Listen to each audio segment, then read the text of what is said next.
इस कार्यक्रम के पुण्यार्चक हैं संस्कार सागर पंचपालियती इंदौर। पूज्य एलक श्री 105 सिद्धांत सागर जी महाराज के गृहस्थ जीवन के बहन और बहनोई श्री देवेंद्र कुमार जी जैन, रिटायर्ड शिक्षक, श्रीमती लीला जी जैन, शाहगढ़, जिला सागर, मध्य प्रदेश, दादी जी श्रीमती चंपाबाई जी जैन, पुत्री एवं दामाद नेहा जैन, प्रियंक जैन, भरूच, गुजरात, पुत्र एवं पुत्रवधू मुदित जैन, रश्मि जैन रहली, मनीष जैन, वैशाली जैन भोपाल, मयंक जैन इंदौर, पौत्र एवं पौत्री रेयांश जैन, ईश्वा जैन, ईशान जैन, प्रियांशी जैन।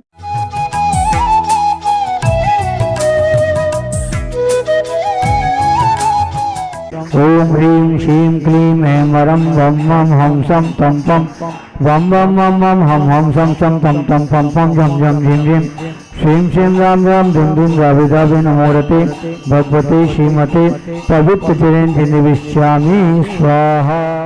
ओम सं सं तं तं पं पं झं झं झिं झिं श्रीं श्रीं राम राम धुं धुं द्रावे द्रावे नमोरते भगवते श्रीमते ओम ह्रीं क्रों मं पापं खंडे खंडे जय जय द द पच पच पचय पचय ओम नमो रं झं झीं श्रीं हंस जव।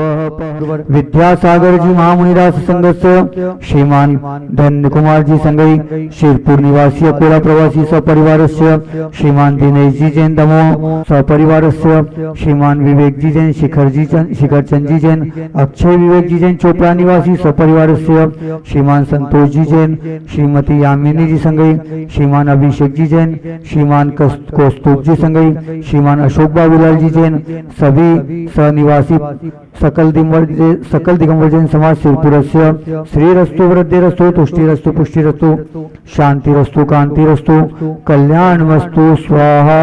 समशांति आराकर्ता परिवारस्य कार्य सिद्ध्यर्थ सर्वविघ्न निवारणार्थ श्रीमद् भगवत हर सर्वज्ञ परमेष्टि परम पवित्राय नमो नमः।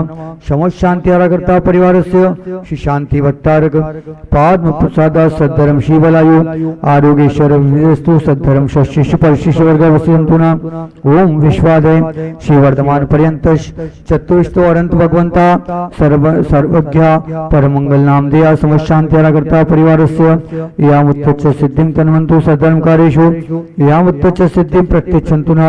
ओम नमो हरते भगवते श्रीमते श्रीमत्पाष्टितंकराय श्रीमद् रत्नत्रय रूपाय देवी तेजो मूर्ते प्रभा मंडल मंडिताय द्वादश गण संहिताय अनंत संहिताय समोषण केवल ज्ञान लक्ष्मी शोभिताय अष्टादश दोष रहिताय शत गुण संयुक्ताय परमेष्टि परम पवित्राय सम्यक ज्ञानाय स्वयं उभे सिद्धाय बुद्धाय परमात्मने परम सुखाय तेलोक महिताय अनंत संसार गुणाय अनंत ज्ञान दर्शन वे सुखास्पदाय तेलोक शंकराय सत्य ज्ञानाय सत्य ब्रह्मणे उपसर्ग विनाशनाय घातिकरम शंकराय अजराय अव्वाय अस्माकं समशांति आराकर्ता परिवारस्य व्याधिं धनन्तु श्री जिनाभिषेक पूजन प्रसादात समस्त सेवका नाम सर्व दोष रोग शोक भय पीड़ा विनाशनम भवतु। ओम नमो हरते भगवते पक्षिनाशी दोष कलमशाय देवतेजो मूर्ते श्री शांतिनाथाय शांति कराय सर्वविघ्न प्रनाशनाय सब रोगात्मक विनाशनाय सर्व पर क्षोद्रव विनाशनाय सर्वारि शांति कराय ओम रा ह्रीं रूम रोम रह अस्या उषा नमः मम सर्वविघ्न शांतिं कुरु कुरु मम सर्वतुष्टिं कुरु कुरु मम सर्वपुष्टिं कुरु कुरु स्वाहा। ओम इम अस्वभ्यम चक्रिकम सत्व तेजो बल शौर्य शांति पुरय पुरय सर्व जीवानंदनम सर्व जनानंदनम सर्व अभ्यानंदनम सर्व गोकुलानंदनम सर्व राजानंदनम सर्व ग्राम नगर खेत कलवट मठम पठन द्रोणमुख संभानंदनम सर्वानंदनम कुरु कुरु स्वाहा। यस्तुकम तिशलोकेशु व्याधि वर्षन वर्जितम अभ्यम क्षेमारोग्यम स्वस्तिरस्तु विधीते श्री शांतिरस्तु शिवमस्तु जयोस्तु नित्यमारोग्यमस्तु। संत श्रोमणी आचार्य गुरुवर विद्यासागर जी महामुनिराज सत्संग के स्वास्थ्य लाभे तो निर्यापक शमन मुनिषि योग सागर जी महाराज सत्संग के स्वास्थ्य लाभे तो परम पूज्य मुनिषि सौम्य सागर जी महाराज सत्संग के स्वास्थ्य लाभे तो वंदनीय आरिका माँ आदर्शमती माता जी सत्संग के स्वास्थ्य लाभे तो एलक्षी सिद्धांत सागर जी महाराज सत्संग के स्वास्थ्य लाभे तो शांतिधारा देखने वाले सुनने वाले करने वाले संसार के समस्त संसारी जीवों के स्वास्थ्य लाभे तो श्रीमान धन्य कुमार जी संगई शिरपुर निवासी सपरिवार के स्वास्थ्य लाभ हेतु, श्रीमान दिनेश जी जैन दमोह निवासी सपरिवार के स्वास्थ्य लाभ हेतु, श्रीमान विवेक शिखर चंद जी अक्षय विवेक जी जैन चोपड़ा निवासी सपरिवार के स्वास्थ्य लाभ हेतु, श्रीमान संतोष जी जैन दमोह निवासी सपरिवार के स्वास्थ्य हेतु, श्रीमती दामिनी जी संगई शिरपुर निवासी सपरिवार के स्वास्थ्य लाभ हेतु, श्रीमान अभिषेक जी जैन दमोह निवासी सपरिवार के स्वास्थ्य लाभ हेतु, श्रीमान कौस्तभ जी संगई शिरपुर निवासी सपरिवार के स्वास्थ्य लाभ हेतु, श्रीमान अशोक बाबूलाल जी जैन चोपड़ा निवासी सपरिवार के स्वास्थ्य लाभ हेतु, श्रीमान रवि जी देवेंद्र जी श्रीमती स्वर्णमाला जी श्रीमान सुधीर भूरे जी श्रीमान हुकुम जी भूरे श्रीमान बालब्रह्मचारी तात्या भैया जी श्रीमान बालू जी भूरे सभी ब्रह्मचारी भैया प्रतिभा स्थली की समस्त बहनों के प्रतिभा स्थली की समस्त छात्राओं के देवोदय गौशाला के समस्त गोवंश के सकल दिगंबर जैन समाज शिरपुर के स्वास्थ्य लाभ हेतु पुष्टि रस्तु समृद्धि रस्तु कल्याण वस्तु सुखम वस्तु अभिवृद्धि रस्तु दीर्घायु रस्तु। प्रेम गुणीजनों से, और अपन लोग मेरी भावना में बोलते ना, मैत्री भाव जगत में मेरा सब जीवों से नित्य रहे, दीन दुखी जीवों पर मेरे उर से करुणा स्रोत बहे, दुर्जन क्रूर कुमार्ग रतों पर क्षोभ नहीं मुझको आवे, ऐसी परिणति हो जावे, गुणी जनों को देख हृदय में मेरे कोप उमड़ आवे, बने जहाँ तक उनकी निंदा करके यह मन सुख पावे। ऐसा ही होता ना, अपन पहले ही गुस्सा आ गए, अरे कहाँ से महाराज जी आ गया, कौन लेके आओ इनके लाइन महाराज जी को, वही करे व्यवस्था, हम नहीं कर सकते, ऐसा बोल देते ना। आकाश लाए, आकाश ने रोका, वही जाने, उसका काम जाने, हमें कोई मतलब नहीं। बोल देते कि नहीं बोल देते? बोलो काकी, बोलते कि नहीं बोलते काकू? ऐसा बोलना क्या हो गया, आपका गड़बड़ हो गया मामला। तो गुणी जनों में देख हृदय में मेरे प्रेम उमड़ आवे, बने जहां तक उनकी सेवा करके यह मन। अब तो दुख हो रहा है, तो दुख क्यों हो रहा है? अब दुख नहीं होना चाहिए, क्या होना चाहिए? सुख होना चाहिए। हो नहीं कृतज्ञ कभी में द्रोह न मेरे उरावे, उनके प्रति कभी द्रोह नहीं होना चाहिए, क्योंकि विद्वान कभी भी होंगे, साधु कभी भी होंगे, आपके अनुसार नहीं बोलेंगे, और आप चाहते हैं कि हमारे अनुसार बोलें, हैं, यही सब चाहते हैं। जहां भी जाओ वहां पर महाराज जी कैसे हैं। अभी हमारे यहाँ जैसे मान लीजिए हम नियम सागर महाराज जी के बारे में जब भी सुनते हैं तो लोग क्या कहते हैं, दक्षिण भारत के लोग आएंगे, पूछ लेने तुम, तो क्या कहते हैं, महाराज जी अरे यार वो है तो बहुत अच्छे महाराज जी, लेकिन वो हम लोगों की बात नहीं मानते। तो महाराज जी की बात तुम्हें मानना है कि महाराज जी को तुम अपनी बात मनवाना है? अगर तुम्हारी बात महाराज जी मानने लगे तो मोक्ष मार्ग उनका बिगड़ जाएगा। तो तुम्हारी बात किस बात की है, तो आप समझ लेना। इसीलिए अब यहां पर क्या कहते हैं कि जगत काय स्वभाव व सम्यक वैराग्यार्थम, और 5 किस पर, तो ये उसका पूरा अनुवाद इस सूत्र का पूरा मेरी भावना में मिल गया है, वो आप पढ़ लेंगे तो आपको पूरा समझ में आ जाएगा। अब इसके बाद अपने सामने बात ये आती है कि अपन जो है ना शरीर के और संसार के स्वभाव को जान करके जगत का स्वभाव हुआ सम्यक वैराग्य, सम्वेग और वैराग्य उत्पन्न होता है। सम्वेग किससे? संसार की चारों गतियों के दुखी जीवों को देख करके अपन को ये तय कर लेना पड़ता है कि ये संसार अपने लिए रहने के लायक नहीं है। और शरीर को देख लो तो शरीर गंदा है, तो शरीर को देखेंगे तो क्या होगा, अपन को लगेगा वैराग्य हो जाएगा। जगत का स्वभाव हुआ संवेग वैराग्यार्थम। अब प्रमाद के 5 पापों की परिभाषा निश्चित करते हैं। प्रमाद के योग से होने वाले जीवों के प्राण के विप्रोपण को हिंसा कहते हैं। प्रमाद के योग से जो असत कथन होता है उसे झूठ कहते हैं। प्रमाद के योग से बिना दी हुई वस्तु के ग्रहण करने को चोरी कहते हैं। प्रमाद के योग से जो मैथुन किया जाता है वह अब्रह्म अर्थात कुशील पाप कहलाता है। और जो प्रमाद के योग से क्या मूर्छा होती है, पदार्थ को ग्रहण करने की, पर पदार्थ को ग्रहण करने की इच्छा होती है, वो परिग्रह कहलाता है। ये 5 पापों की परिभाषा पहले एक ऐसा ग्रंथ है जिसमें दी गई है। अब इसके बाद आपके और हमारे सामने बात ये आती है कि अपने 5 पापों के दूर करके जो वृत्ति होते हैं वो निश्चल होते हैं। माया, मिथ्या और निदान, उनके पास ये 3 सल्ले नहीं होती हैं। मायाचारी नहीं करेंगे, मिथ्यात्व की ओर नहीं बढ़ेंगे, और निदान माने भविष्य के भोगों की आकांक्षा नहीं करेंगे। यदि भविष्य के भोगों की आकांक्षा करेंगे तो आपके लिए क्या होगा, व्रत नहीं पल पाएंगे। अब इसके बाद वो कहते हैं आगारी और अनगारी 2 प्रकार के वृत्ति होते हैं, घर में रहने वाले और घर को छोड़ने वाले। अनुवृत्ति आगारी होते हैं और वो दिग्वृत्त, देशवृत्त, अनर्थ दंड वृत्त, सामायिक, प्रोस्तोपवास और उपभोग, परिभोग, परिमाण वृत्त और अतिथि संविभाग वृत्त, ये 7 शील वृत्तों का पालन करते हैं। क्योंकि इन 7 शील वृत्तों का पालन करने से ही व्यक्ति जो होता है वो अपने व्रतों की रक्षा कर सकता है। यदि इन शील व्रतों के पालन ना करे, दिग्वृत्त का मतलब क्या होता है, दिशाओं में मर्यादा जाने आने की ले लेना।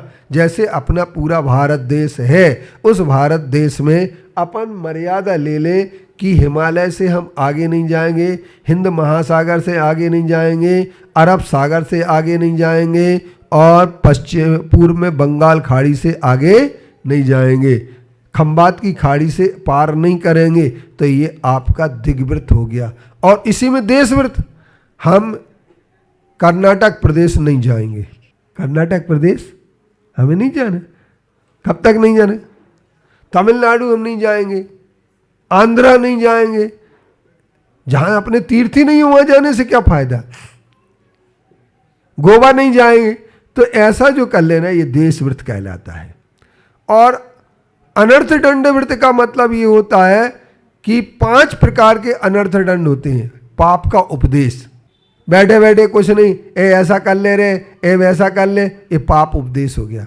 पाप उपदेश, हिंसा दान, हिंसा के उपकरणों का दान करना, छुरी है, आगी है, चक्कू है, ये अपन को देना किसी को, तो वो क्या करेगा, हिंसा ही तो करेगा। रस्सी दे देना तो रस्सी से बांधेगा किसी को। अब इसके बाद फिर क्या आता है, पापोपदेश, हिंसा दान, दुष्श्रुति। ऐसे शास्त्रों को नहीं पढ़ना जो शास्त्र काम वर्धक बातों को बताएं या अनावश्यक अश्लील बातों को कहें। इसके बाद फिर आता है अपने पास क्या, फिर इसके बाद अपने पास आता है प्रमादचर्या। बैठे बैठे जमीन खोद रहे, मंदिर की चटाइयाँ तोड़ रहे, बैठे बैठे आग जला जला करके फेंक रहे, माचिस मिल गई तो करते कि नहीं करते।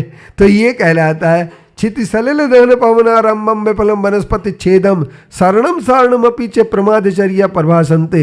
ये प्रमाद की चर्या कहलाती है। और अपध्यान, बैठे बैठे काहू की धनहान किसी जय हार न चिंते। आप चिंता कर रहे हैं, अरे यार वो कनाडा ऐसा है वैसा है, उसमें तो उसके लिए तो ऐसा हो जाना चाहिए वैसा होना चाहिए, तुम कर कुछ नहीं सकते। दुर्ध्यान क्यों कर रहे हैं, अपध्यान कहलाता है। ऐसा धर्म ध्यान से हट करके जो अनावश्यक उसके बैठे बैठे कटिया पलंग पर लेटे लेटे सोच रहा है इसके घर में आग लग जाए तो बहुत अच्छा रहा है, इसका ऐसा हो जाए वैसा हो जाए, तो ये कहलाता है अनर्थ दंडवृत्त अपध्यान। अब इसके बाद अपने पास आती है बात सामायिक। अपने 4 अवलंबन लेकर के सामायिक की जाती है। अब आप लोग सामायिक तो करते होंगे, मगर क्या अवलंबन लेते हैं, तो जिनबिंब का अवलंबन ले सकते हैं अपन, मंत्र का अवलंबन ले सकते हैं, किसी भी ग्रंथ का स्वाध्याय कर सकते हैं सामायिक में। मंत्र जाप, जिनबिंब अवलंबन, किसी तीर्थ की यात्रा भी कर सकते हैं। और क्या कर सकते हैं आप, चौथा कार्य, आप अपनी आत्मा 12 भावना आदि का ध्यान, अनुप्रेक्षा कर सकते हैं। ये 4 कार्य सामायिक में कोई भी एक कार्य कर सकते हैं। आमना स्वाध्याय आ गया ना, ग्रंथ को पढ़ा तो हाँ वो आ गया। मंत्र जाप, स्वाध्याय, अनुप्रेक्षा और अपना जिनबिंब अवलंबन, तीर्थ अवलंबन।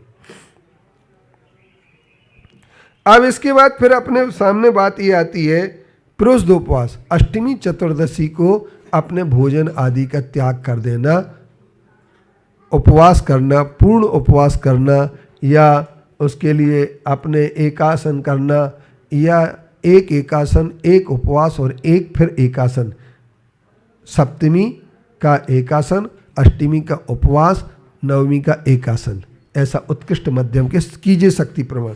और इसके बाद फिर आता है अपने पास भोग, उपभोग, परिभोग, परिमाण, यानी भोग उपभोग। अब जैसे मान लीजिए आप ये बताइए कितनी वनस्पति खाते रोज? रोज खा लो। 100 खा लेते क्या? नहीं खाते, तो त्याग कर दो, नियम ले लो कि हम 100 से ज्यादा नहीं खाएंगे। तो तुम 9,99,900 वनस्पतियों के प्रति वृत्ति हो गए।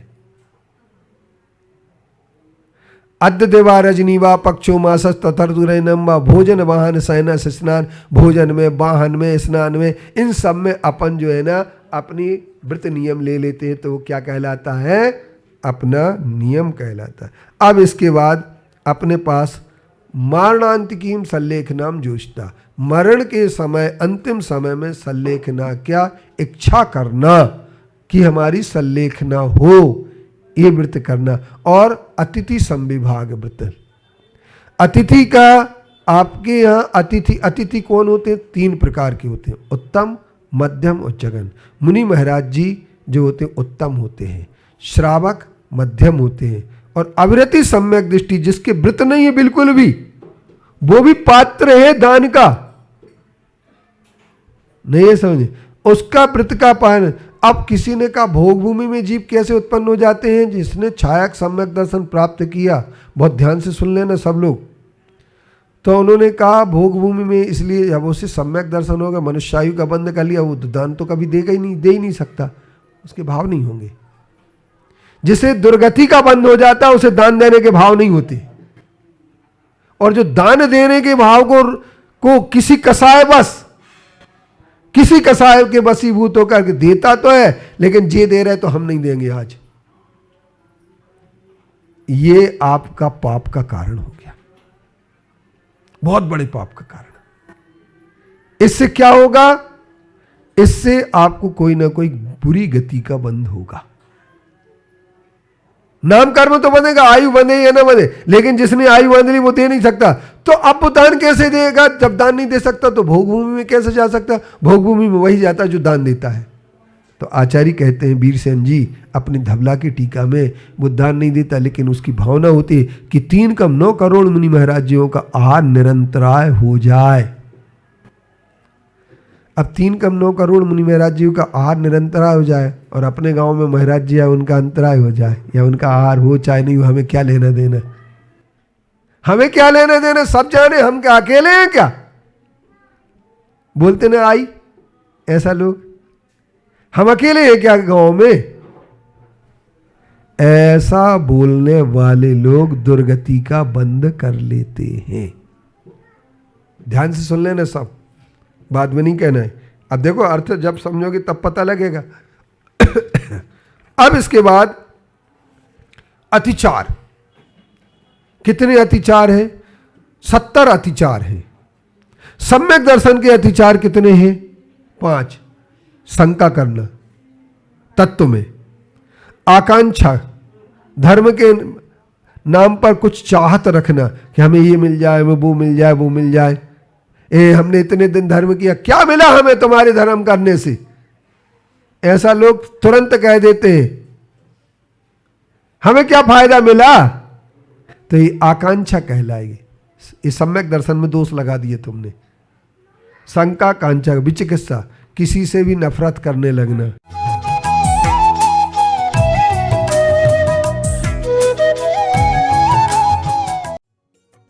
इस कार्यक्रम के पुण्यार्चक थे संस्कार सागर पंचपालियाती इंदौर। पूज्य एलक श्री 105 सिद्धांत सागर जी महाराज के गृहस्थ जीवन के बहन और बहनोई श्री देवेंद्र कुमार जी जैन, रिटायर्ड शिक्षक श्रीमती लीला जी जैन, शाहगढ़, जिला सागर, मध्य प्रदेश, दादी जी श्रीमती चंपाबाई जी जैन, पुत्री एवं दामाद नेहा जैन, प्रियंक जैन, भरूच, गुजरात, पुत्र एवं पुत्रवधू मुदित जैन, रश्मि जैन रहली, मनीष जैन, वैशाली जैन भोपाल, मयंक जैन इंदौर, पौत्र एवं पौत्री रेयांश जैन, ईश्वा जैन, ईशान जैन, प्रियांश